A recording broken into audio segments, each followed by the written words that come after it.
What's up, Juventini? Welcome back to the AJC, your channel dedicated to Juventus. We've got no shortage of news. All of a sudden, things just heating up. Nico Gonzalez market is just absolutely on fire. Skira wants to drop a bomb that Vlahovic will leave this window.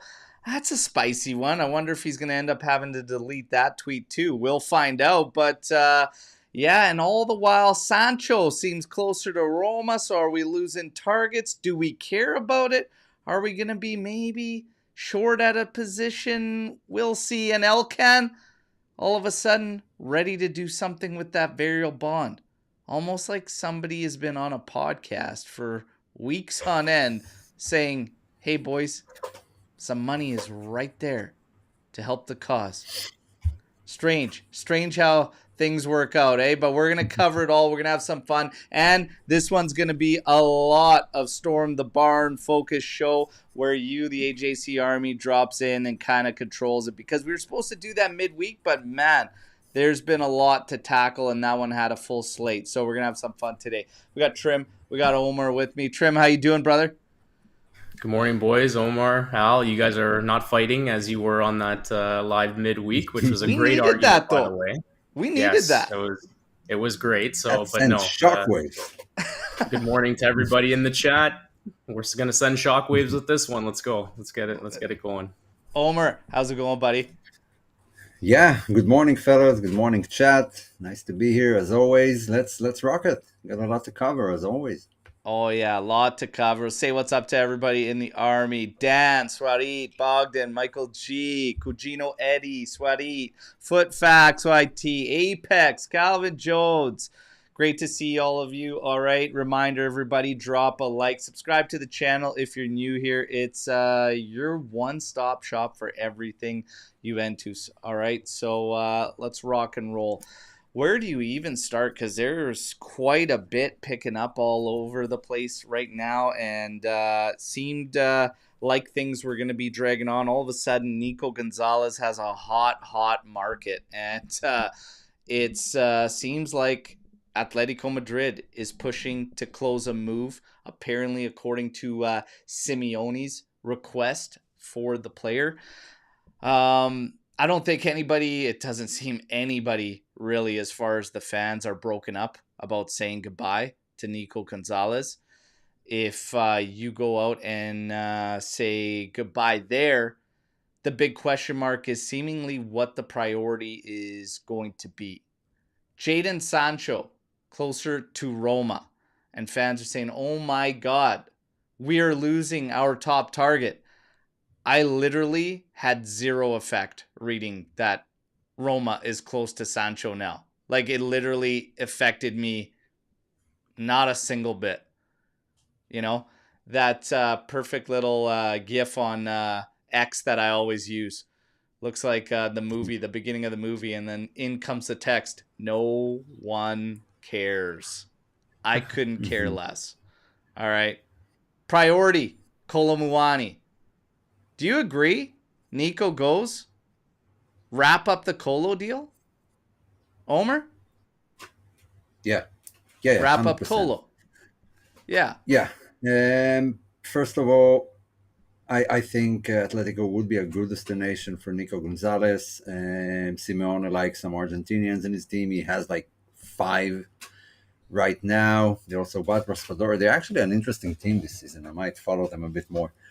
From what we've seen, he's been deployed as a outside right winger, right wing back. He's not used anymore like in the part of the attacking trident. It seems Mota. Oof. Thank God it's not this guy anymore. My God. Tudor likes Miretti there. He likes Scoop Miners there. It's not so much of a winger. And we have covers. It seems like we have covers for both these positions. And so, yeah, too bad. I thought he would do better. I thought he would fit in more. But it is what it is. And Kolo Muani is absolute necessity. Yeah. And Trim, are you on the same page? The first priority, wrap up the Kolo Muani deal?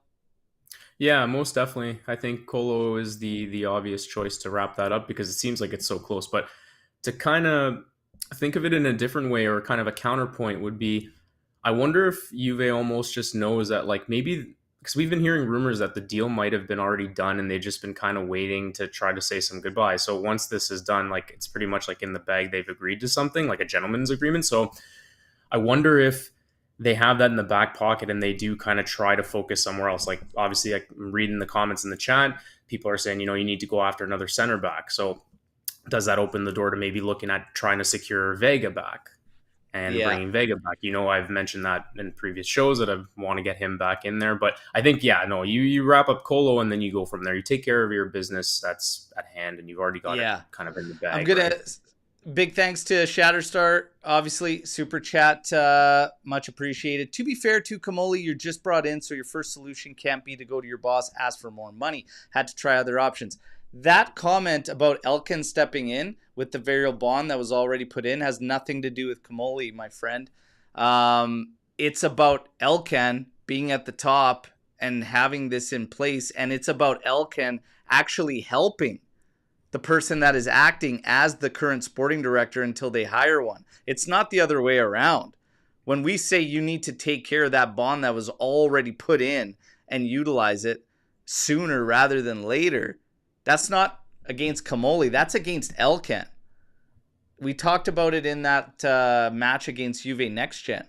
You don't come in here and talk the talk about, we got to win, we got to do this. You got to back it. It's part of backing it up, right? Now, in terms of the Kolo Muani thing, we all seem to be in agreement. That's your top priority. Wrap that up. The terms were laid out. It looks like it's loan plus obligation. It's going to be at 55 million euros total package. A lot of messages in yesterday's update video were claiming the same thing. That is too much money. I disagree. And I think it's pretty clear and pretty evident because the purchase price on this, and I've brought this up previously when they were talking about what the total package could be. Remember, 2 days ago, 65 million was listed as the price with loan obligation. That's too much because that makes your price tag 55 million purchase price on a guy that they're pushing out, on a guy that's like third on their depth chart, etc. That's too much. 40, I can go with. 45, okay, I'm still not at the point where I walk away from Kolo Muani, but you have to factor in that loan and you can't throw it in on the price. And the reason you can't is because Juve is unable to pay for this move outright and just take on the purchase price. So everyone that is throwing Lookman as the alternative, just go get Lookman for 45. Guess what? You still need a loan on top of that because you can't do the business outright. So it's the same difference. And the list of alternatives out there is very low because we said, oh my God, if they do in fact push for 65, we're not going to take that. We got to walk away. So who's your options? And that's where it gets skinny. So 45 has the purchase price, 10 million euro loan. We loaned him for half a season last year. It was like just around 4 million. His wages on top of that, 7 million is what he's going to be pulling, right? So big wage there too. But you have to factor in the fact that, again, we need that loan, and that it goes the same for if you walk away for Lookman, that's 45. You need a loan on top of that. And only us, okay, when it comes to Juventus, are the ones that loan players for 1 million euros. Okay? Nobody else does that on this planet, but we send out, way on a deal, first year loan 1 million. Yeah. We're the only ones that do that. So it is a high loan fee. We had a high loan fee on Chico, but that's because we need the payment spread and we need to offset that. We can't just be buying outright right now based on our finances. And maybe, just maybe, this is a part of what you're seeing and what you're hearing with Elkan now ready to ramp up that bond to just kind of help things out and not makes things so restricting for Kamoli and then in the future, the next sporting director. Guys, it's pretty clear, right? I mean, that's why we have to do this. So do you have a problem loan plus 55 or 45 for 55 total package, Kolo Muani? Trim, do you have an issue with it? No, no, I don't. And especially considering like we've been dealing with a certain someone that we went out and flat out purchased for what was it, 75, 80 million when we got Vlahovic, right? So Yeah. I mean, if you're talking a top striker, good player that you had him on loan already last season. We know what he can do. 55 is not terrible. I know a lot of people are trying to factor in even the loan previous last year, but obviously that's last calendar season, so it doesn't affect the purchase price this year and moving forward. So I mean, all in all, I'm pretty happy with it. Are there other alternatives at that price? It's hard to say. I mean, depends where you're looking at. I think for the quality of player that Kolo is, like there's no other option. You just stick with who you got in house. He wants to be here. I think him and David will work well together. So no issues with the price. And Omer? I think it's a lot. I think 40 is a lot, but I was willing to accept that.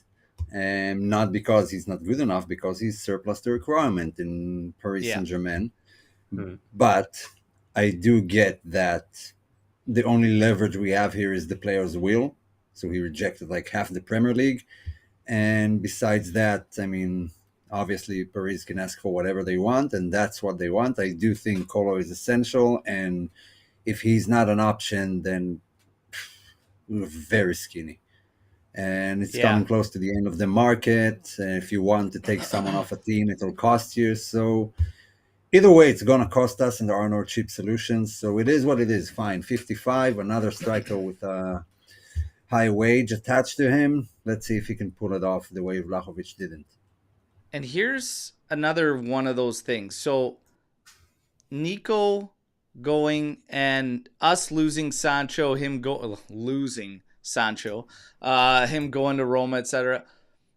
Kolo Muani, do we still need that type of player? Because everybody's looking at Kolo, David, and thinking, well, we still need a type of player that can play in that role that's kind of ahead of the midfielders. But you open up quite a bit of versatility with David and Kolo Muani. Keenan Yildiz into the mix. Like, we've talked about this. You can have something that's kind of a kick to the, a little bit of a throwback, let's say, where you get David and Kolo Muani operating up top and a player like Yildiz in behind. That's an old school setup, right? That not a lot of teams do anymore, but they can run completely fluid between the three of them. David has easily played in a spot behind a striker. Are we still gonna need like that winger, that kind of more dynamic type player? Or do you keep maybe Adzic around as an option on the bench? What do you guys think there? Either one of you kick us off there. With Adzic on the bench? Well, what do you do? Do we still, if we wrap up, because here's the thing, Douglas Luiz, it appears that Nottingham Forest, they've got an agreement now with the player. It looks like they're pushing forward to close this thing. And that's going to take us to a midfielder. Matt O'Reilly, one of the other guys, who knows. But do you go that route, or do we still need somebody in like one of these roles that Yildiz Conceição have been operating from right now, if you just take this next move as Kolo Muani? I still would have wanted another guy, but not like a Jadon Sancho type, like, I don't know, a 7 million salary and a hefty price. Like either someone who's out of contract, or some young guy who would be on a cheap, someone you can nurture. So for me, Adzic kind of fits the bill. Yeah. From what we've seen from him in preseason, I would keep him, and that's about it. Maybe we already have that in-house. Because if you're playing, and this is another thing too that they added with that Kolo Muani price tag, that's a lot for a backup player, or I don't see him as a backup player. I actually think that David, Kolo, and Yildiz can run wild like together. And then you have Chico still with that threat off the bench, right? On tired legs going at them. Is that kind of what you were thinking, Trim? Have any of you looked at this as him being a backup player, Kolo? No, not for 1 second. I actually think that, I mean, guys, we have three competitions. We've got enough minutes to go around. So I think between the three comps, like initially going into the window, with losing or potentially getting rid of Nico, like there was a case to be made to maybe bring in another player. But if we're looking at just that specific position, like let's say a guy behind the striker, you've got Coop, you've got Miretti, and right now you have Adzic if you don't let him go out on loan. So I think personally, I would go into the start of the season the way we are right now, just wrap up Kolo. So that way you've got up top as the attacking options, Kolo, Yildiz, David, Chico. You can put Coop in that role. And then to your point, Berto, if you wrap up the Douglas Luiz deal, I would prefer bringing in someone that can be more of like a hybrid kind of 10 role player. So for example, if that's Matt O'Reilly, he could be in that spot and interchange with Yildiz at times or Coop at times, just depending on the formation, how you want to set up. So I think that's the way to go. And then you prioritize wing backs and another center back. I've mentioned that I think we need an alternative to Cambiaso and or what's his name there? Joao Mario? Blank. Yeah, Joao Mario. Yeah, thank you. So a guy like maybe Wilfred Zingo out on the outside, and then bringing in another center back. That's kind of where I would go. So I'm comfortable with going into the start of the season and into January with the attacking options that we have now, providing that Nico is on his way out. If Douglas goes, you bring in another midfielder that's more of like a hybrid, can play more up top, more attacking threat, because you've got coverage behind with Thuram and Luca. So that's kind of where I would go. Yeah, the thing is that if Nico gets sold, I don't think it really affects the lineup. So if he does get sold, I still want Juve to focus solely on a center back. Yeah, left-footed exactly. center back, and then the rest. I don't mind if they sign someone else for the attack or whatever, but fix the back line first. I'm with you 100% loud and clear. I've been saying, like, right now, Kolo, and then I need a top option center back. Villarreal is pushing for Vega right now, and I would love to step in there and just bring Vega back and wrap up this business. Douglas Luiz, wrap up Nico Gonzalez, and go Kolo Muani, get Vega back, and then look from there. Look from there. And as far as Antonio's question, do you guys think we're playing 3-4-2-1, 3-4-3, 4-2-3-1? We have the potential to be able to shape up in all of those, setups. And that's one of the nice things about the versatility. However, you get into this thing where he needs to have all of these in his pocket when you're talking about Tudor. He needs to be able to have all of this available to him. But right now, there are definite priorities in terms of the roster. Kolo Muani coming back is one, and you've got to get a top option center back. You just have to. Bremer's already been kept out, and it's already being said, and I mean, it doesn't need to be said.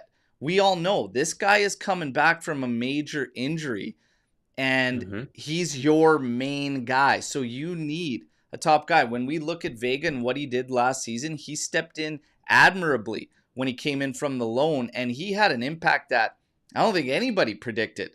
And he gave us the little bit of solidity we did actually have at the back came from him. So at his young age, at everything, this is a great pickup at this moment in time. And Chelsea just seems willing to throw this guy away. So you've got to make a push there. And it would be a damn shame, especially with the targets, everything that's gone on, Leone, etc. Vega, like right now, I'm getting nervous about it because I really think we need to make a push there. And my concern is I'm not 100% sure that the new guys want to make that push. That's my concern because we had an agreement in place to be able to still utilize him for Club World Cup. And this group that came in said no thank you. So it's kind of a concern I have. If not him, who? Do they truly believe that we are okay at the back? I'm actually nervous about that. I think they might. I don't think they do. I don't think they do. I think they are working hard on some sort of a center back. I hope it's Vega.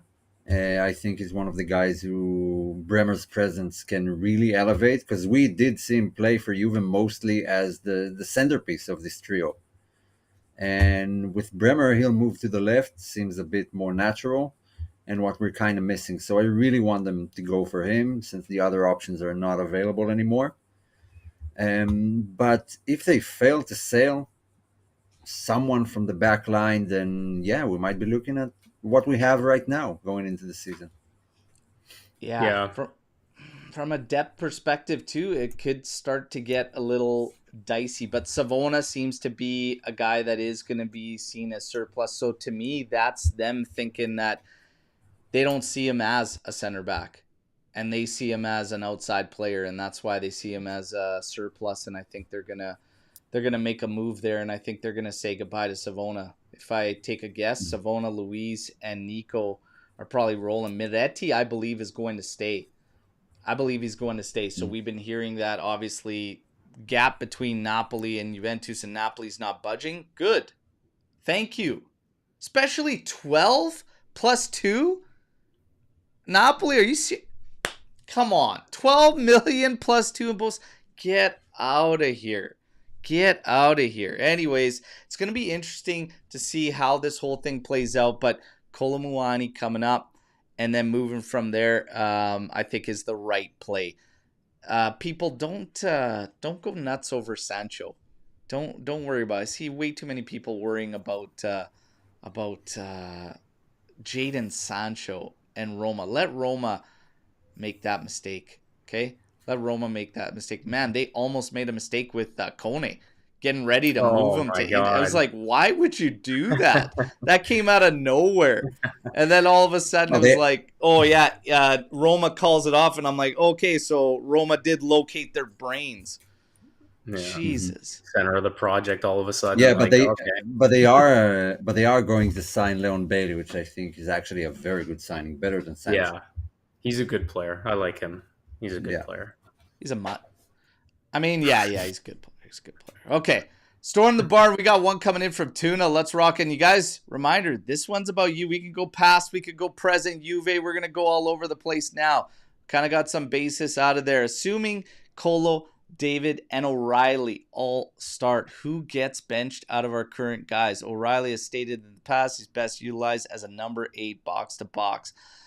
Honestly, if they all start in a match, because I wouldn't see, and this is the thing, like, I wouldn't see all of them starting unless a certain setup is utilized.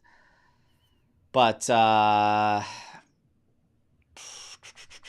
would have to say Kolo and David would be operating one of them in an advanced role, and O'Reilly would take up the other advanced role behind a striker, and it would still be a 3-4-2-1 setup. So I would say that you're probably resting Chico, you're probably resting Yildiz, which we might get into a situation where it's one or the other, and those guys kind of act as counterparts, Yildiz and Conceição. I think you're always, if you're Tudor, going to have one of those guys out there in terms of creation. So, but that would be my guess if we had to start all three of them, right?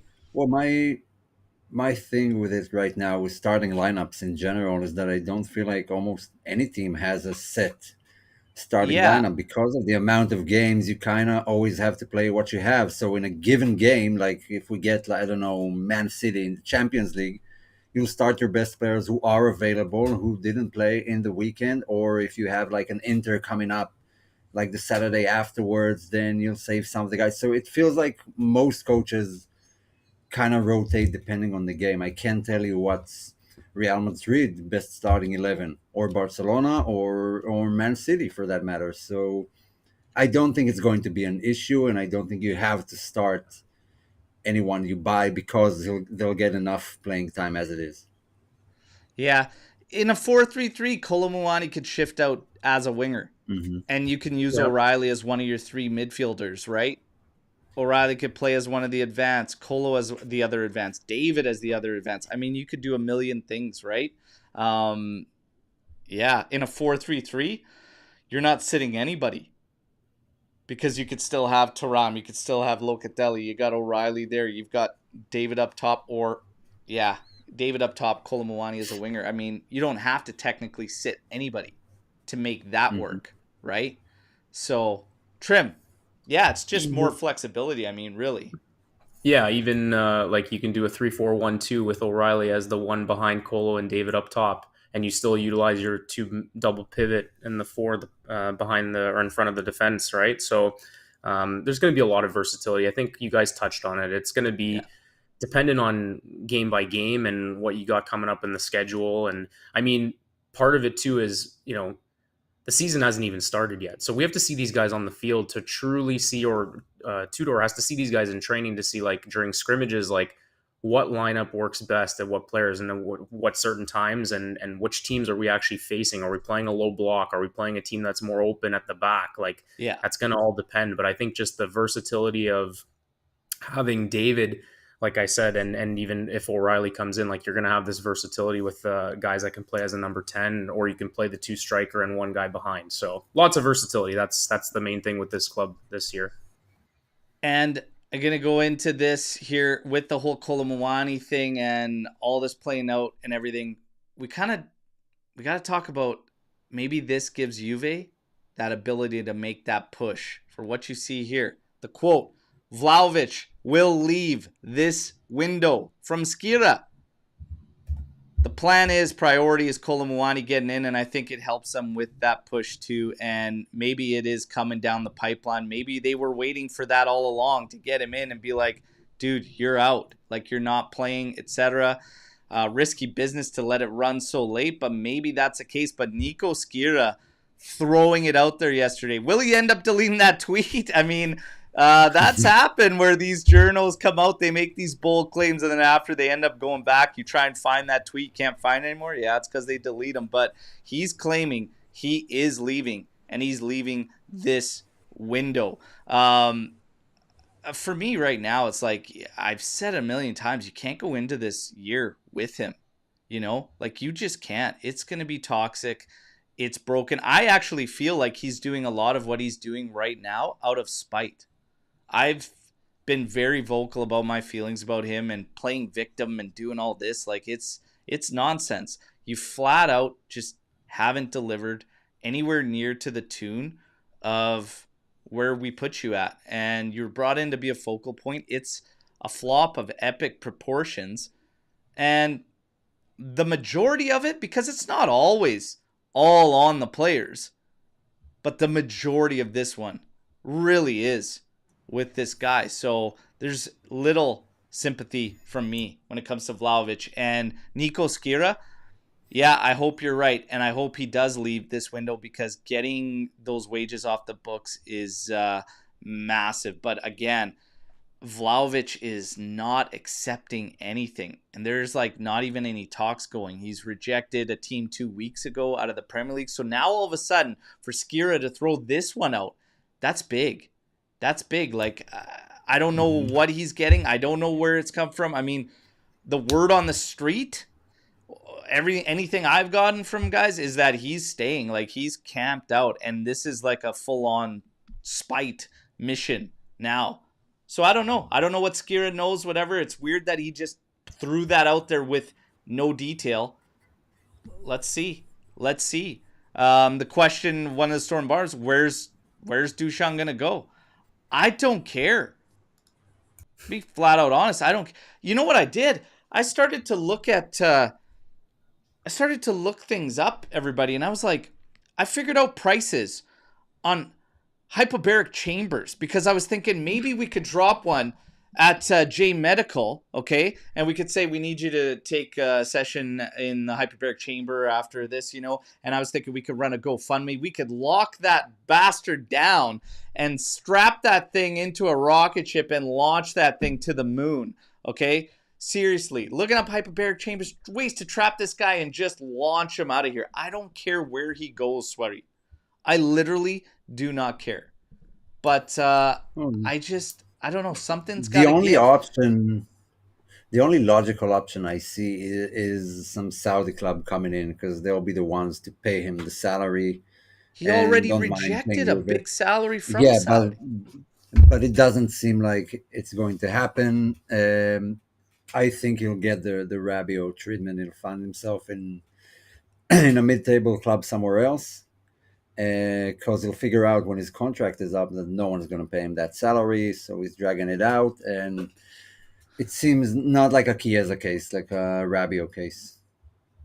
Yeah, he's hanging on for dear life because he knows he's not getting the salary, but he shot himself in the foot if you think about it, because now Milan's actually like looking at Højlund as their alternative to Vlahovic. Like if I was Vlahovic as a player, I'd be like, that's just embarrassing. Like you're making Milan look at Højlund to come as their attacking option when you could have just went and worked with Max, whether he likes him or not. I don't know. I guess just, and that's why I feel like all of this is really out of spite, because the only solution he's given is the one where we take the 21 mil negative capital. It's like he's just unwilling for us to get something on the move. It's hilarious. You're willing to terminate your entire contract if we let you go on a free, but you're unwilling to shave even a bit of it off to take a move now where we get the transfer. And it's just wild to me. It's a wild, wild situation, but it's a mess, and I hope Nico Skira is right. We are going to get things going with Swery here. Oh, I knew you were going to bring it up, Swery. I knew it. How would you rate Fede's exquisite volley out of 10? It's a must finish. It's a must finish. Exquisite. Listen. Man, we got to rehash this whole Chiesa thing again. Let's see if you can, but I'm guessing you wouldn't. I mean, we're still hearing about Cancelo, so you have about 3-4 years at least of hearing about Chiesa. Yeah, especially if he does well. I really don't care. I bet you in the next 5 games, Chiesa probably gets hurt and has to miss a bunch. Like, I don't know, guys. I'm old. I'm an old man. I've been bothered by moves, and by players 5 times the quality. It's over. But like, does anybody, and we hashed this out a lot when he was leaving, there's a lot around Chiesa, like behind the scenes. Yeah. And it's not like when I told everybody, get ready for Dusan to fly in the same boat, and I said Juve would do it this season, that same season when Vlahovic still had 1 year contract remaining, I said if Juve had the ability to, they would have done it at that point too, but they couldn't go out and nab anything, and the market was really bad for them, so they were going to try to play him up. But if they could have, they would have got both in the same foul swoop. But Vlahovic had the same issues behind the scenes being brought up time and time again from people that live in the city, from people that are around the club, etc.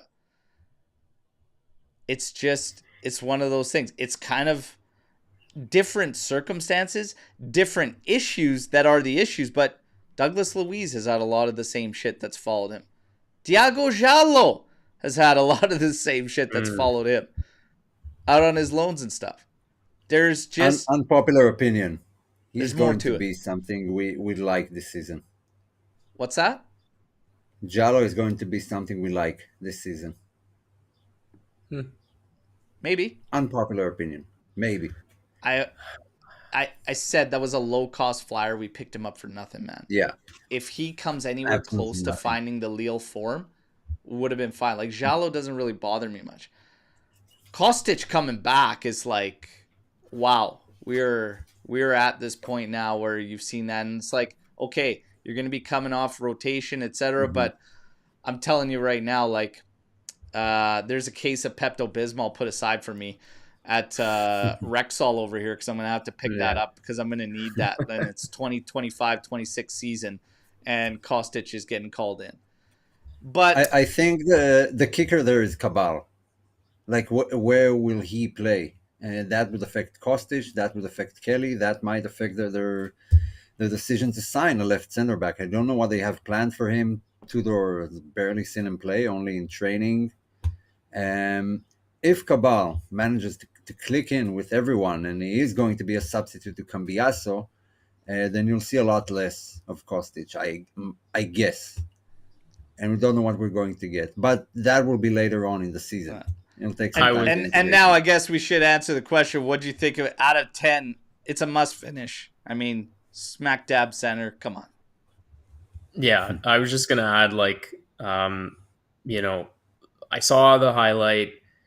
I have to admit, it was a nice moment, feel good story for a guy that, one of our former players, whatnot. But what pissed me off and rubbed me the wrong way was the comment after the game. It's like, it directly relates to us because he came from Juve and went there, but like to bring up Juve and say, oh, I came at a bad moment because I wasn't training with Juve, like, dude, just enjoy. You got the winner. You're actually getting some minutes off the bench. Everybody's making a big deal because he was subbed in for Florian Wirtz, and we know they paid a truckload of money for him. Great. But just as a football fan in general, like, yeah, feel good story. It was nice he got the goal, but okay, like, let's just move on. Like, as Juventini, we need to stop living in the past, And I'm telling you right now, it's like it's all there in front of you. I gave you what was being said, around like Turin, etc., about this guy and whatnot, and you see it all. Like, it's all right there in front of you of how this guy is. Remember the contract negotiations? Like, this guy thinks right now in this moment of time, like, he's not on a redemption tour in his mind. Yeah. Buddy, you're on a redemption tour. Wake up. It's like, is Juve the only squad that collects these guys that are completely out of touch with reality? Like Dusan fucking Vlahovic, that thinks Real Madrid is going to bang the doors down at Continasa and like, we're taking this guy. No. It's like, dude, are we the only guys? You're on a redemption tour, Fede. Fucking figure it out. Stop bitching and stop fucking playing games and victim and all this shit. You are on a redemption tour. I wish you the best of luck for the Azzurri's sake. I wish you the best of luck, but like, figure it out. That's an issue.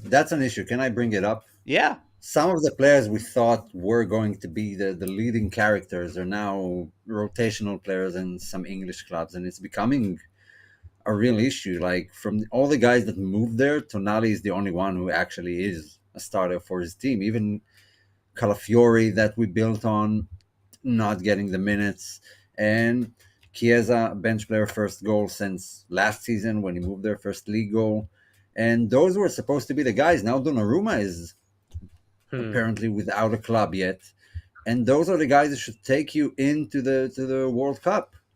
Yeah. Now you got Leone at Liverpool. He's like fourth or fifth choice. Young guy, wouldn't be better for Italy if he played regularly. Now he's going to sit on the bench. So are you going to call him? How many minutes is he going to get in his age? It's a real huge problem when those guys leave to the Premier League and become bench players, and it will affect the Azzurri a lot. And Chiesa is one of those guys.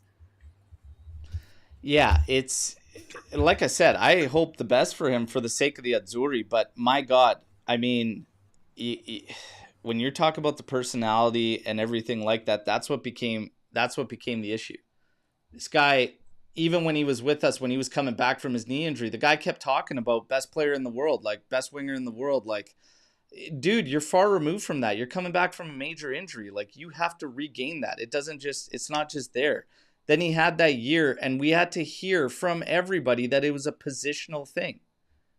I'm done with the excuses. I'm done with all this. Good goal for him. Good moment. Bring many more because the Azzurri need it. But I ain't shedding tears. I ain't shedding tears over it. This I like. What excites you most about this season? Now I could tell you. Now I could talk about Kostic. Okay.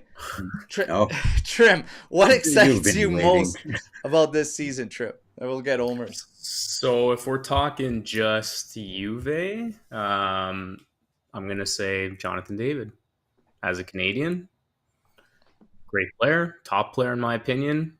Will surprise people that are naysayers. A lot of them will be pretty impressed. So Jonathan David for me, and then if we're going league wide, a little premature, but I think the fall of the mighty, well, they think they're mighty Inter squad, because yes, their team hasn't changed, but I'm not sold on Kivu coming in, and so to see them kind of falter and have a bad season would excite me and make me happy. So let's go with that. Nice, You nice. devil. Omer, what excites you the most about this upcoming season? Yeah, let's go two things.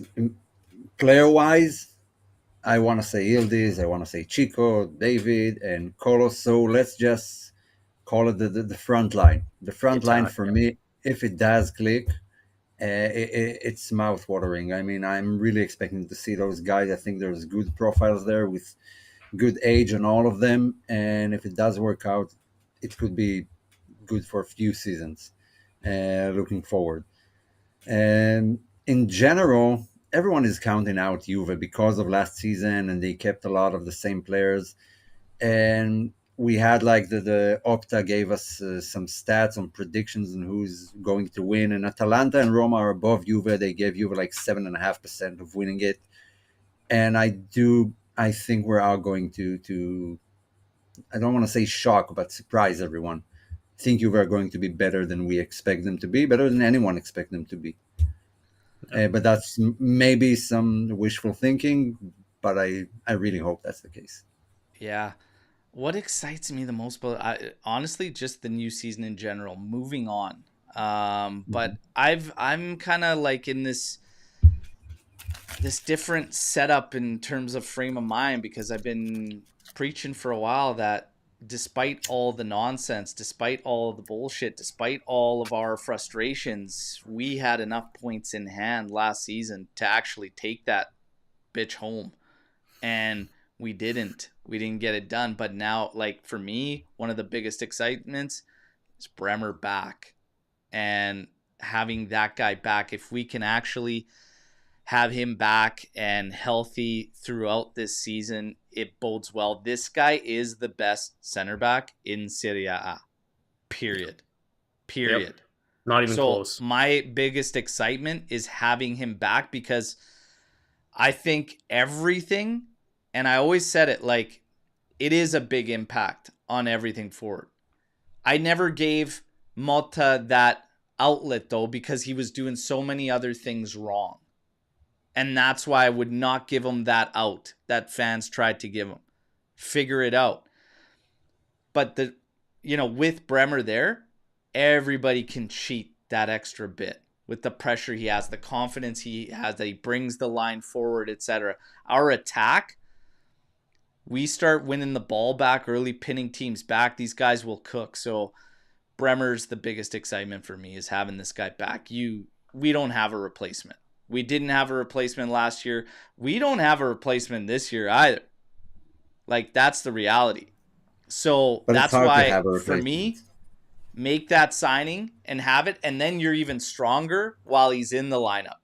Because if you slap Vega on the left, Bremer in the heart, you want to keep playing Kalulu there because you like the way he moves or whatever. Gatti there, I'm fine, whatever. But sure, Kalulu, I feel a lot better if you slap Vega into the mix at this back line too. And that's why I'm saying, for me, top priorities, it's clear. Kolo, but Bremer back excites the hell out of me. And I'm also going to say, in terms of some of yours, David, I'm going to put him at around 15 to 18 goals in his first Serie A season. And I think that's healthy for first time in Serie A.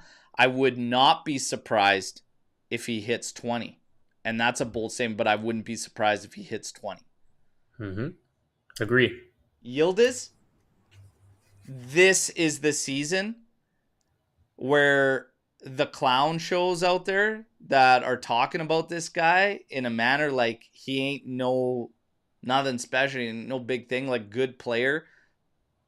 This is the season they all shut the hell up, and I'll call that one right now. Yeah. You know? Yeah. Now. I have 2 STBs whenever you want to do. Okay. First, we're talking about exciting upcoming things. I have to bring this one up because I'm very, very excited about this one. First, we got to we'll talk about that. 26-27 home kit concept. Oh. It's a busy shirt. I'll tell you right now, it's like they trapped my inner thoughts and feelings about Kostic remaining this season and put it on a shirt. And this is what you have. This thing is a mess, man. Like, fuck. But like, Cugino Eddie likes it. And some people are like, I like it. For me, guys, I don't like it. I gave it a 3, and I think that was very generous out of 10 yesterday. But Omer. I like it. I don't know if I like it because it's. Come on. I don't know if I like it because it's that bad that it's good, or just I don't know. It's nice. I mean, we had worst one in all of the recent 5 years. We had worst ones. It's a bit busy, but I don't know why. I like it. I think it's fine. I wouldn't call it a 9 or a 10, but it's not a 3. Oh my goodness, man. Yeah, I don't know. As a shirt enthusiast, like I would say it's a solid 5-6 right now, but again, it's concept. Let's hope that, like I'd prefer just solid black stripes on the shoulders and on the front and the back, or the front at least, and it would be a lot nicer and a more clean look. But I get it. They're trying to go is that like tire tread? Is that like a Michelin? Like, what is that? It's funny you were saying that, because I was wondering the same thing. I'm almost wondering if they think like they're putting like Jay the Zebra's face on the front, and they just like the broken up. Like I don't know. I don't know, weird, but like I love gold trim. I love the gold accents, but like when you put it over white, it just looks terrible. So a bunch of it there, but like, guys, this team right now, maxing out revenue in all facets is big. You don't get a bunch off the shirts anyways, because sponsors going to take a lot, right? Like Adidas takes the majority of your shirts. But let's be honest, it doesn't hurt you to knock it out of the park.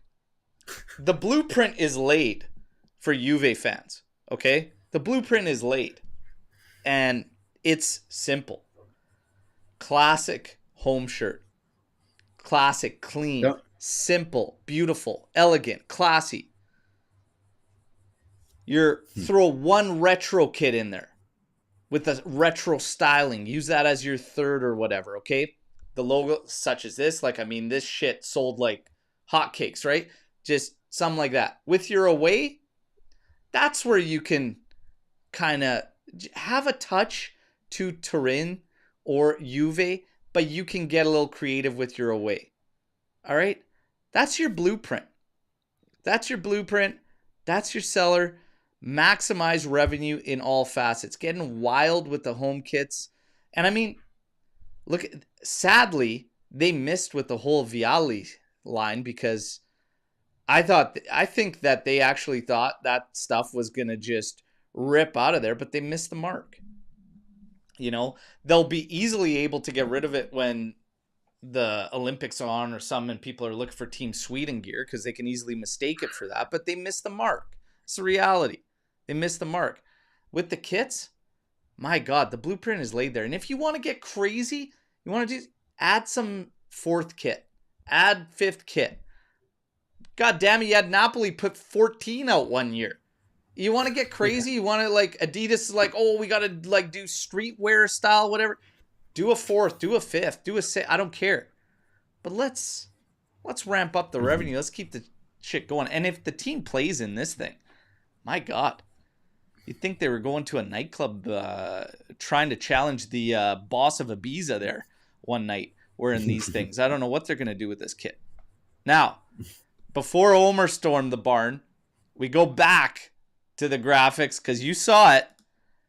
Top 10 wages at Juve currently. If this isn't a telling sign of just, how things ended up playing out and how things are playing out. I mean, my God, Arthur up there. Vlahovic, just insane with that 22.2. Douglas Luiz, that never kicked off in there. Like, man. And Nico at 4 point. Man, when you're getting into 4.62, though, it's like not that thing, but people threw him in there, right? Gatti at 5.74 struck a chord with a lot of guys. Cope at 5.77, but these are all, I mean, I'm okay with those. And even Luca, people are like 6.1 Luca. It's more the return on your big guys. So Jonathan David is going to be watched. That's already going to be something that's kind of marked with him, is that right now, currently, if we say goodbye to Vlahovic, he is the top earner, but it's at a wage that is like barely over Bremer's, which is where our top guys should kind of be, in that range. 22.2 on Vlahovic, the return. Holy smokes. And that's why you're brought in to be this guy, and it's been a disaster. But yeah, Omer, you're going to fire away here. Go ahead. I actually think it's a bit better. Like, if you go, it's not good by any means, but if you go back a year and a half, then you have that list. Instead of Jonathan David, you have like Rabiot, and then Chesney and Alexandro, and all of the top guys were guys we wanted out. At least now I see some names that I do like. And you still had Arthur there, and I mean, it could be worse, but it's not good. Yeah. It's not good, but it's not terrible. It's not terrible. Like, there's a couple glaring, like when you're getting into 4.62 and stuff like that. I mean, geez, what are we talking about here? That's close to like a lot of the lower ranked guys down in squad charts and stuff. So it's not that crazy, but there are some glaring guys in there on some wages that's like, you can see why the cleanup was necessary. Forza Juve, before we get to Omer's, what's the best signing in all of Serie A this season? Best signing Serie A right now. I would put David up there because of the price tag and whatever in the top three. I still think De Bruyne is possibly the best signing. Maybe even Milinkovic-Savic as a goalkeeper for Napoli. Might be, depending how he does, Ricci for Milan. Nice. And I'd probably say De Bruyne as the top, but Jonathan David I'd probably put as second because of the free. Trim, best signing Serie A? It has to be David. He's free. And yes, that salary do it. Has to be. When you're not paying the cent for a guy that could easily be a $40 to $50 million transfer fee, how can it not be? Like, I mean, I know I get De Bruyne, but I think the reason why I'm going David, besides the bias, but De Bruyne's injury prone, man. David, like, we'll see, knock on anything that's wood around you. Oh, God, man. Oh, boy. I know. That's why. Oh, man. That's a dangerous one to throw out there with J-Med. That's the thing, right? But like I said, this guy's shown his durability. And, I mean, De Bruyne's hell of a player. Definitely not putting David up there in terms of skill and ability with De Bruyne because he's had more longevity. But he can't beat free, man. It is what it is. Yeah. De Bruyne was also free. Yeah. So was Luka Modric. Yeah. Modric will help that team a lot, but in terms of, you never know with that guy. God, he's a wild card because he's so damn good. Yeah. So damn if good. He does get him into like top 4 or maybe even Scudetto challenge, then at 39, that's an insane signing. Yeah. Omer, you said you have a couple. We've got a couple more Storm the Barns here. And we got to talk about the last preseason match going down against Atalanta today. Yes, there's a watch along, everybody. Okay, so we're going to take in the action together, have some fun. But Omer, fire away. What do you got a couple, Storm the Barns. Yeah, I already forgot one, so let's do one. And if I remember it, we'll do the second one. Is this the least exciting next gen we had since it started? Because I feel like we always had some maybe 2-3 players to look forward to. If you want to go Yildiz and Hoysen, and before that maybe Miretti, Fagioli, before that maybe Keane, but you always had someone with really high expectations. And I'm looking at right now, and no one's like popping up for me.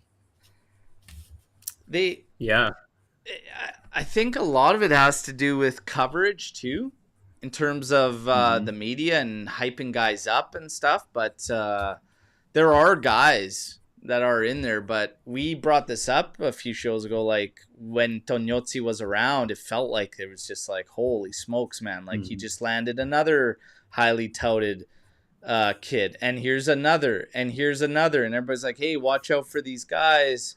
But how much of that was the push for them to like kind of prepare us as fans that we were going to start see a bunch of these guys because we couldn't move in the market at all, and we needed to chew away at that debt, and they were like kind of easing everybody into it to try and create some excitement. Like I wonder, because I called it, I said like this can't be the way forward for Juve to integrate this many, and they tried to paint this picture, and I think they were trying to soften the blow for what we actually needed to do. And we talked about it earlier about this bond, this variable bond that's going to come in, and now we're hearing about it, and it's 900 million from 2019 to 2024 that Juventus has put in, like Exor has put in through bonds. But I always said, you help yourself a bit, but you don't clear everything. And for a lot of those years, you didn't get the business side of it corrected either. So through that, I wondered, and I said, like, I feel like they're just preparing us for what they needed to do. And I think the media hyped it all up too and jumped on board and kind of did all this thing. But I still think there is exciting talent there. They also just signed another one, Okoro, right? That is joined, that is going to be playing with next year in this season. Barreto is one that's like supposed to really be watched out. Gil Push is one that, media seem to be like, hey, you never know. Like, he could find a spot in. Well, that's a telling sign. Yeah, but I mean, there's still exciting players there for sure. I think a lot of it too, though, is like more Primavera level, so just below next gen. Yeah, I think there's a lot of Primavera players that are gonna be coming into the next gen in like the next year or two. That I think it's more at that level. Whereas, like to Omer's point, like there's maybe a couple of guys, but it's not as many as the previous years. But again, as kind of the chat, there were guys we were really waiting for. There were guys we were really waiting to see, and I don't feel like that about anyone now. Some of the names, I think Barreto is a bit too young to be integrated this season. Yeah. I don't know. Maybe they need another year. Maybe we saw a lot of them. Like I didn't even mention Sule and Barenechea. That's what it is. Some disappeared. Yeah, Marley Ake.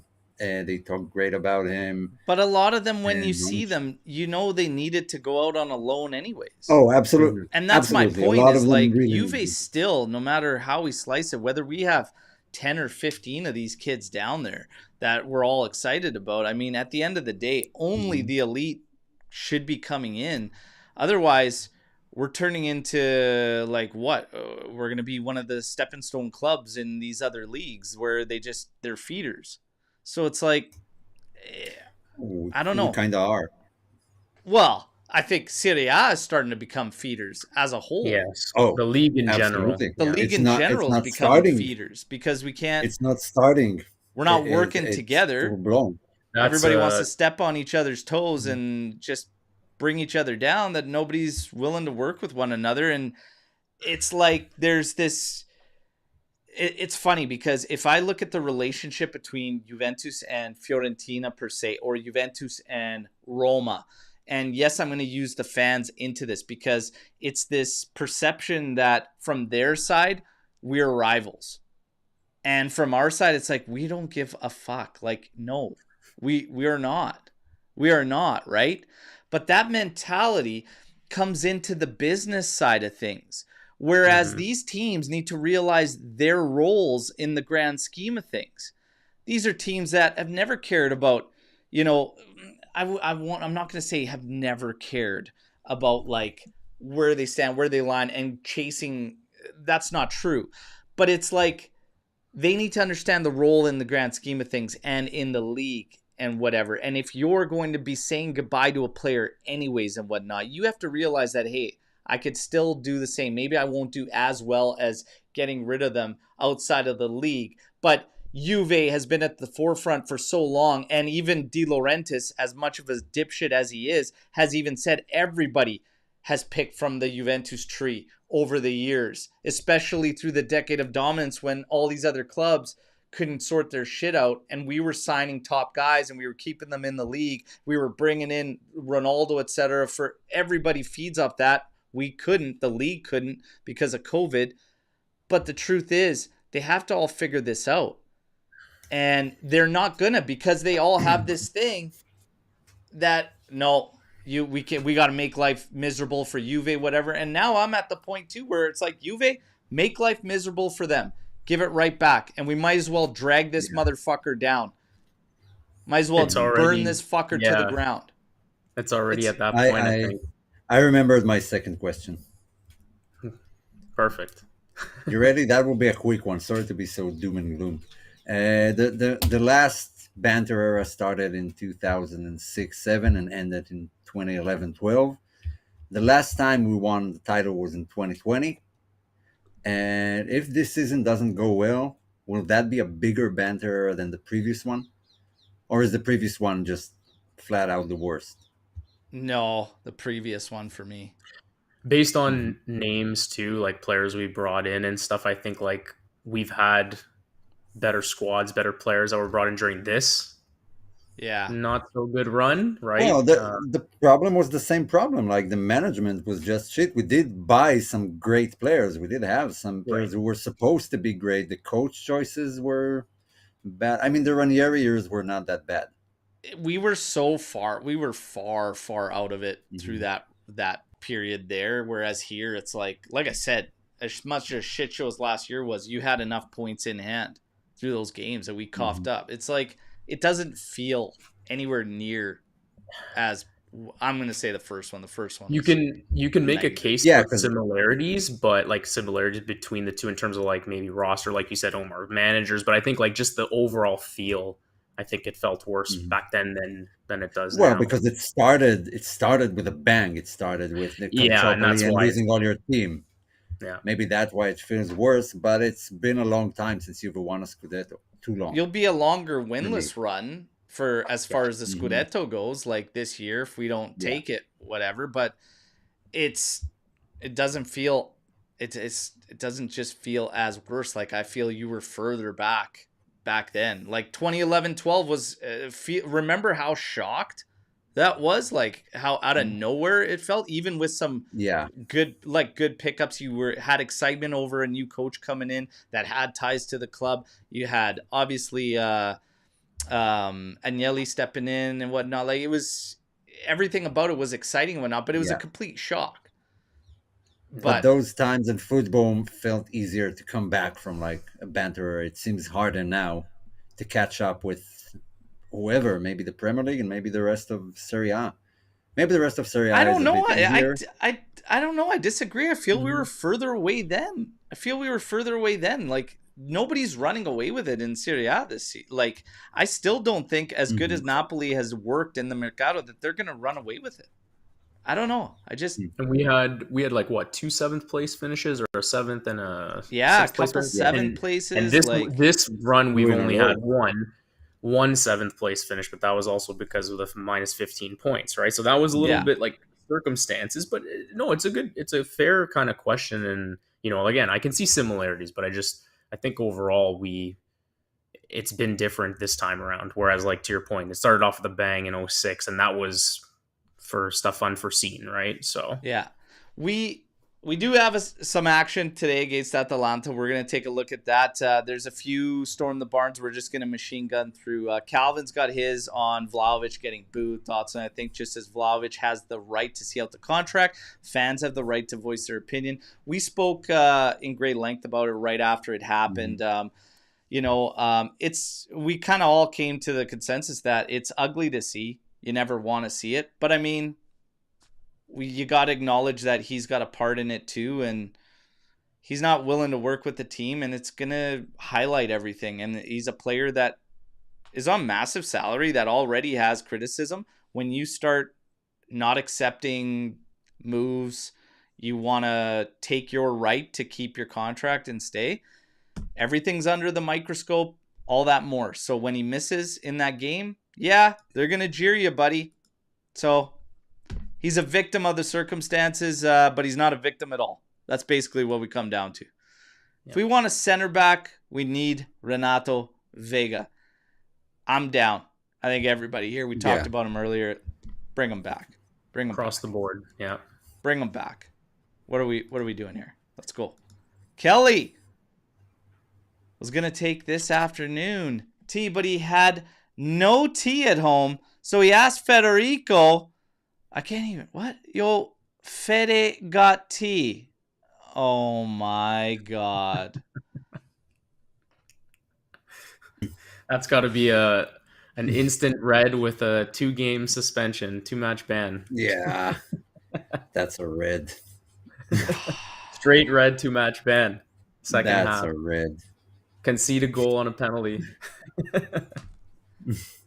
Adam, I love you, buddy. Love you, buddy. Straight He's got better than that. He's got always. Better. Why is Coop not on the chopping block? Okay, so this ties into the Douglas Luiz thing because everybody wanted Douglas Luiz to be retained, to stick around, to keep rolling, right? Douglas Luiz doesn't want to be at Juve. I think we can I think we've seen like we could figure this out now. Right? Like I've been saying it for who knows how long, like a broken record here, everybody. I don't think he wants to be here. So I don't think it really matters. So you can't look at it. You can't, this whole argument of he needs to stay over Cope Miners. Yeah, you're right. In terms of play, skill, ability. But it means nothing if the guy doesn't want to be here. And that's probably one of the reasons, as well as financial reasons, why Cope Miners has never been considered to be saying goodbye this summer. It's as simple as that. And you don't want to lose money on him, and no one's going to pay what's needed to break even. No one's going to pay the financial situation. Like I said, you got Douglas Luiz doesn't want to be at Juve. Juve's never treated him almost like a signing that they actually even cared about or wanted in the first place too. Coaches, Mota, Tudor, nobody wants to play him. Like you can't take a loss on everyone you don't want. You can't take a loss on Douglas Luiz and Arthur and Vlahovic and a host of other players like we've done. You got to be calculated with it when you take your lumps, but Cope's not the time now. It's not the time now. This is going to be redemption season for him. I'm already putting that out there. Like, there's so much unnecessary hate. I get it. He had a bad season, but again, like, I'm sticking by the guy. I think between him and David, they'll be our biggest surprises of the season in terms of what they have to offer. Tudor's on the right track just by simply moving him back. He did his best work with Atalanta as being a trailer and finding the space and whatnot. Give him some time at that role. Take him out of the, like, you have to be the creator. Like, it all has to go through. Take him out of that and just let the guy just ease in, whatever. You've got creators up ahead and whatnot. Let him play further back. And I think gradually it'll clean up. And if it doesn't, well, then we send him to a rocket to the moon, okay? When will we win the next Champions League? It's already 30 years. All right. Hang on a second. We'll get the crystal ball out here. Let me go get the crystal ball. Yeah, that's a complete guess. Swarit. Listen. When you get tired of waiting, everybody, you just take the fucker home, okay? When you get tired of fucking waiting for your team to do it, you just take matters into your own hands and you just go get the son of a bitch, okay? I did exactly that. Enough's enough, okay? So I've won it on several occasions since 1996, okay? So when you have to, just take care of business. Hopefully sooner rather than later, though, everybody. My goodness. Can we take care of the Scudetto first? Can we get back to, like, let's get there first and then make that push, right? We have, we got to look there first. Now, in terms of action, today, Atalanta preseason, the last preseason match before the season kicks off, we got our first match against Parma. Does Tudor try and make a statement with Serie A with what's coming up and go again with the best possible 11? You might have to be in that route anyways because you've got potential moves. Nico, potential move. Douglas Luiz. Like, do you try and make a statement? Do you think he kind of eases into it? Maybe do you try and answer some last-minute questions before the season opener, and maybe you got some guys that are on the cusp that you want to get another look at in this match? What route do you think he takes? Guys? Omer, Trim, either one, fire away. I think we'll see something a lot similar to what we're going to see in the first league game. I think it will be the main roster because they played like 5 minutes in the next gen friendly. And I think they'll give like 65, 70 minutes and then we'll start subbing them out. But like the starting fixture is right around the corner, so you got to start playing your guys who are going to play that first match. Yeah. Trim, you think that's what we get?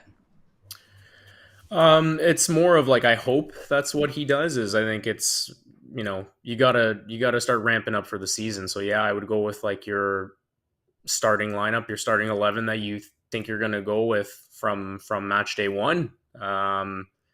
Play them 70, 75 minutes and then start making changes, barring any unforeseen things, obviously. Maybe one or two kind of wrinkles in there, tweaks if, you want to, like, for example, I don't know, I saw somewhere that maybe Coop might start instead of, let's say, Thuram or whatnot. You do something like that, okay, like that's neither here or there, but I think you got to go with your strongest 11 that you want to start match day one and go from there, because this is the last preseason game. We play a week today is our first match, so you want to start hitting the road, man, and just start putting the boots on the ground and let's go. So just to go through it, Atalanta had two friendlies so far. They won against Leipzig 2-1, and then they lost to Kelm from Germany 4-0. So it's a new Atalanta, no Lukman, obviously, with his story under Juric. So it is a bit interesting for me to see them as well and how they're going to shape up, and if it's going to be anything similar to Gasperini or did he completely change the team. No Retegui. Retegui's gone as well, so that's a big loss for them. Yeah, they still have like Ederson and Di Ketelaere and some other good players, but in general, they have lost a few critical pieces. Ruggeri is not there anymore. I thought he was actually a very good wingback. Atalanta's gonna struggle. Huge. We're talking about this today. I think you go out there. This is the last dress rehearsal. You go out there with your main guys, your top setup. You try and get a little bit of rhythm. You try and get some momentum going into that, at least with the first half, at least with the first 60 minutes. And I would expect that he probably eased up on the two-a-days coming into this one just for that final dress rehearsal. And I think we'll make a decent statement today, just to look out. I'll actually peg David for a goal. And you'll see him bag for the first time with Juve. I think it's going to go well. If I have to throw something out there, I'm going to mark us down for 3 goals in this one. I'm going to mark Juve down for 3 goals in there. I think Atalanta will get 1. But I'll peg us for 3 in this one.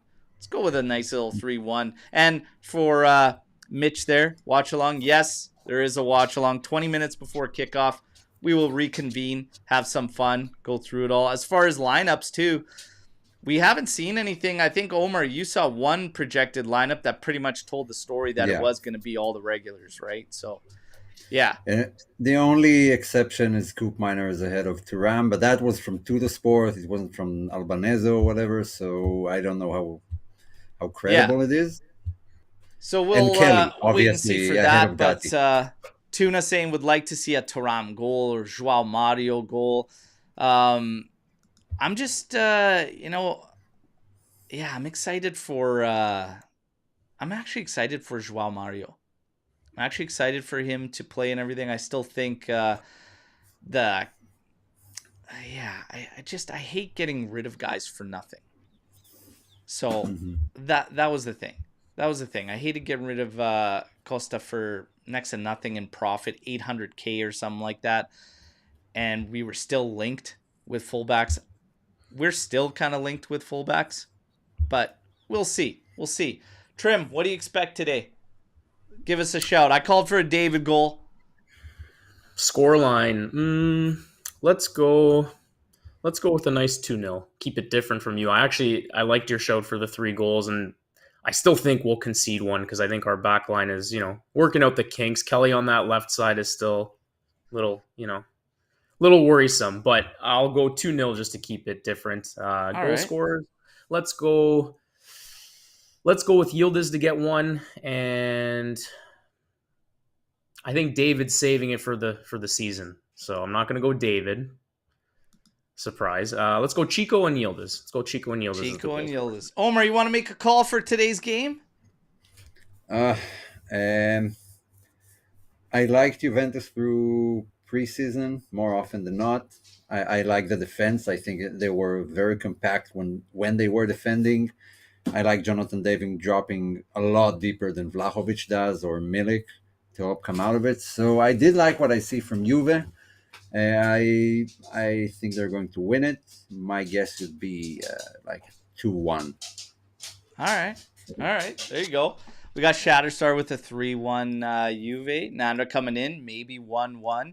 And you know what? It's my bad. Sorry, this is my bad because I did piss him off today. I forgot to say earmuffs before I gave my piece on Chiesa. I totally meant to say Swarit earmuffs to get you to cover up what I was about to say, and I forgot, so that's my bad. But it's all good. Yes. And Swarit, hey, it happens sometimes. I'm not perfect, okay? Sometimes I piss people off. But Chiesa, yeah. It's been a long time since we said the P word, since we kind of forebode it. It hasn't come up. Yeah, and it shouldn't. No. Time to get serious. Banned Time to get serious. Yeah. But Swarit's got who gets the customary day today. So Swarit started this little tradition now on game days where we got to throw out a day to somebody. There have been some internal fire ones, so it could still technically be Dusan Vlahovic. It still gets the day on match day there. But from Atalanta, Gasperini's gone. Did he take the juice with him too? I wonder if we're just going to see a bunch of atrophy out here with all these guys. We'll find out. I think Juric for me. I don't like that. Juric, yeah, he's an gone by December. easy target. Omer, who gets the customary day? Yeah, I'm going through the lineup. I hate Toloi. Let's give it to Toloi. Yeah, that's a good pick too. Yeah, that's a good pick too. Man. And no, I feel bad that they still have like Samardzic. I really would have liked to have him. And maybe we'll get a chance to see Palestra, the guy who's apparently worth 25 million after like 4 appearances. Yeah, he's gonna just be awful too, and then we'll just laugh at Atalanta's pricing. And buy him. Just Atalanta as a whole. I'm just gonna give the whole club, their ruthless dealings, the steroid use, just absolute shit shows, all of them. Big drop coming for Atalanta this season. Yeah. Someone asked about Lookman. Lookman should wanted to give the rundown of what happened there. Yeah. So generally, he was promised last season he wanted to move to Paris Saint-Germain, and they promised him in like a gentleman's agreement that if he stays, they let him leave next season, like this summer. And now Inter have come in, and Atalanta wants 50, and they tried to make a formula with 42 plus 7 or plus 3, and they wanted 45, and Atalanta just said flat out no to everything. It's either 45 plus 5 or nothing, and Inter were kind of building on it all summer long, and now it seems like it's not going to happen. And he had this long post on Instagram or whatever, and he's completely out of the club. Yeah. Completely. So he's It's not even listed in their roster, but it seems like he's going to stay there because Inter aren't buying too. yeah, it's Would you crazy. look So at that? the kicker in all of that was they agreed move him in the summer, but it was always under the terms. Like it still has to be under the terms. I mean, 45 million, they wanted more. Rightfully so on how he's played for them. And again, looking at market, whatever, it is what it is. I got the perfect solution. A Lookman for Vlahovic swap. How about that? One problem for Oh my another. Who goodness. says no? Who says no? Hypothetical. Lookman for Vlahovic. They need a striker, so there you go. Probably I Juric. would, okay, I would swap. You'd have a tougher time finding something, not even something I wouldn't swap for Dusan Vlahovic. Okay? A Pez I shall dispenser see. with one of my favorite cartoon characters, I'd probably swap for at the moment.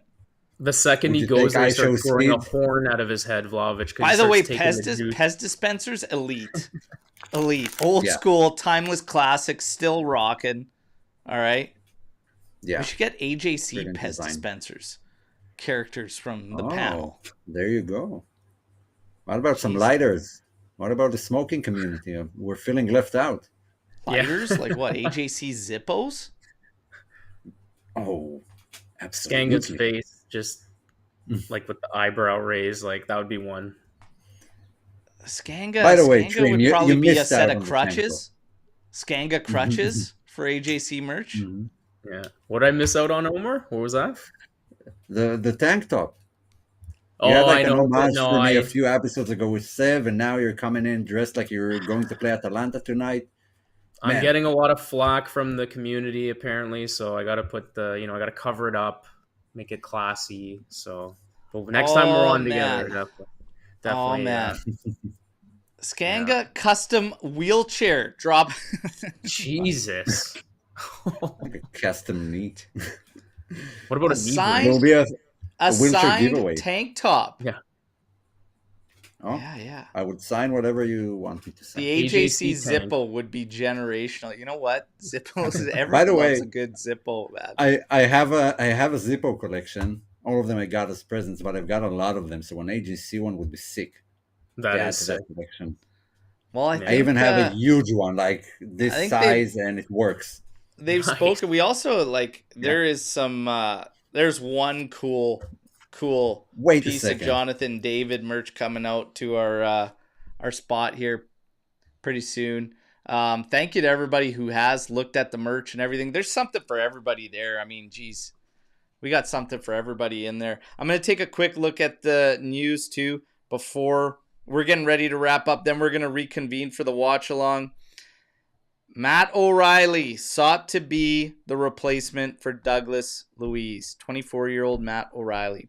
He's been the target of Italian sides all summer from Juve, Atalanta, Napoli because of his technical and tactical guarantees.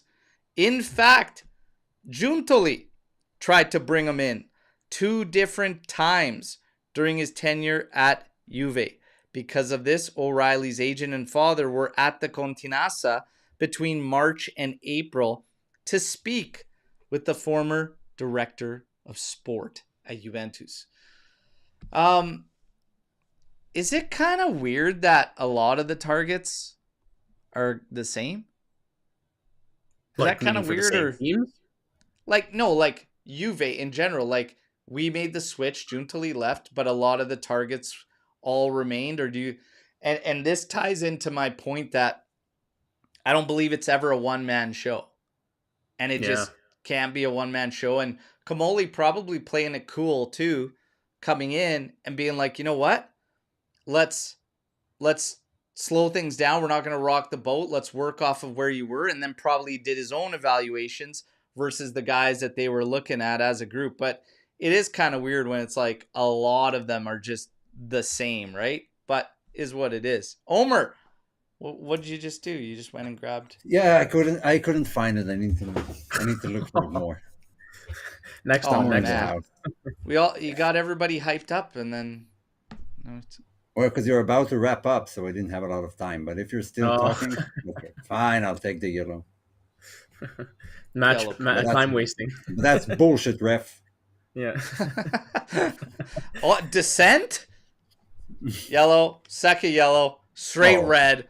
On that note, there you go, everybody. We're going to have a lot of fun. Do whatever you do. Get ready for this. It's just preseason, so we're going to have a lot of fun. The watch-alongs have been great through this preseason. Let's hope for another good one against Atalanta today. Hope to see you all there. Thanks, Army. You guys are, you guys are the best, and that's why we ramped up our memberships now for everybody. I see a lot of you switching over now to the legend status, and all we can do is say thank you, and we have big things planned. There's a lot of cool stuff coming up. There might be something big in 2 months' time that we're going to try to bring you again. We just had a scenario with a video, an interview that was not long ago. We're going to try to bring you another awesome piece like that in a couple months, and I might be able to do something on location in a couple months, and we'll see how that goes. Okay, it's gonna be a lot of fun. But you guys, we'll reconvene in a couple hours for this match, and hopefully we can give Atalanta a big day and say happy Saturday to Atalanta. Okay, happy Saturday, you mutts. Let's go. Trim, Omer, absolute pleasure as always. You guys, we'll see you for game time. Till then, fino alla fine, forza Juventus. Wrap up Luis. Wrap up Nico Gonzalez. Bring in Kolo. Get me Vega. Not Savio Vega. Old school WWF fans, okay? Not Savio. Renato. Although they could be the same age, I still think it's anybody. It's like nobody truly knows Renato Vega's age. 22, I ain't buying it. All right? So we'll see. No way. Talk to you soon. Take care, everybody.